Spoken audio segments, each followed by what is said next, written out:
One Piece. Our dreams demand freedom. This is Libertarian View, your source of decentralized and distributed information. The One Piece series just came out recently on Netflix with a new dubbing, and it promises a lot. The work has the largest number of manga copies ever sold in history, and the animation produced by Toei Studio is already close to reaching 1,000 episodes. One Piece's success is defined not only by its furious fights, impressive soundtrack, and exciting scenes.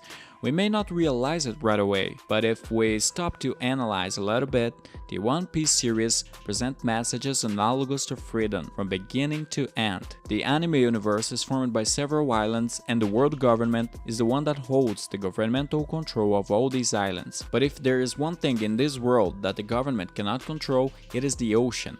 Even though the Navy, a military organization created mainly to handle the seas, it is still impossible for the government to control all free and independent individuals just through force. It is in the vastness of the ocean that the renegades find freedom and fun. Those who flee government control and venture without laws over the sea are called pirates. They declare themselves independent of the state, and he who stands above all these in wealth and power is called Pirate King. The man who possessed this title was the legendary Goldie Roger, and in his last speech during his execution by the Navy, he encouraged an entire generation to venture out to the sea in search of the great One Piece, and the one who ever find the legendary treasure would be considered the new Pirate King. The dream of venturing freely into the seas and becoming the Pirate King is the initial hook that the protagonist uses to develop the story. Right in the first episode of the series, we come across the socialist thinking of Coby. This character is introduced in the story as a contrast to the adventurous and libertarian spirit of Luffy. It is no wonder that when we are imprisoned by someone and do not have the strength to defend ourselves, we ended up adopting a conformity posture about our reality. Coby, who spent years imprisoned and serving as a slave to the pirate Alvida, no longer had any hope or desire to try to escape from there. And this is the thought of many about the existence of the state. When having contact with libertarianism for the first time, many people despise those valuable ideas because they believe that it's not possible in practice. They think it is just another merely utopia. They are so used to being slaves and helping to preserve the system that any hope of getting rid of it, to have the autonomy to try to go themselves on their way, is a very distant dream to be achieved. And to make matters worse, they still doubt and despise the vision of those who want to become free. But just like Luffy, these negative thoughts should not shake us or leave us without hope. If we have a dream, we have to fight for it and do everything to make it real.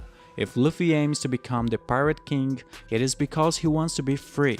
As he describes, the Pirate King for him is the freest man in the world. For Luffy, his life makes no sense if he is not free to do what he wants. So dying for him is not as threatening as living subjugated to someone or some institution based on violence. This determination of Luffy inspired Coby to fulfill his dreams too, and that is why Luffy helps Coby to free himself from Alvida and defeat it. But Luffy is not a hero. How can he help a weakling who will not benefit him at all? Well, as Mikhail Bakunin, a great theorist of anarcho-communism, said, the freedom of the other extends mine to infinity. But unlike communists who seek social emancipation and liberation for all, we Austro-libertarians, just like Luffy, desire freedom and help only those who want freedom. We spread it to the four winds, share our desire of the constant search for our treasure of liberty through the seas.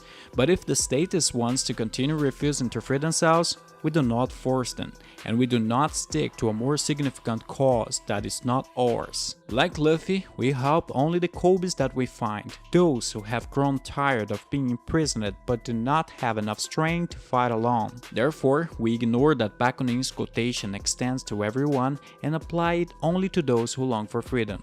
In that case, we can then deduce that by helping people and spreading the ideas of liberty, we can increasingly reach a state of independence that was previously far away from us. Libertarianism is above all individualism, and it is in full freedom that individuals are motivated to act in the most empathic and altruistic way possible. As the mentality of freedom grows, and more the people understand that voluntary exchanges without others' interventions are the best way to allocate scarce resources, the closer we will be to the true libertarianism. Never let your dreams of freedom be overwhelmed by state violence and coercion from others. And to paraphrase Edmund Burke, for evil to succeed, good men need to do nothing.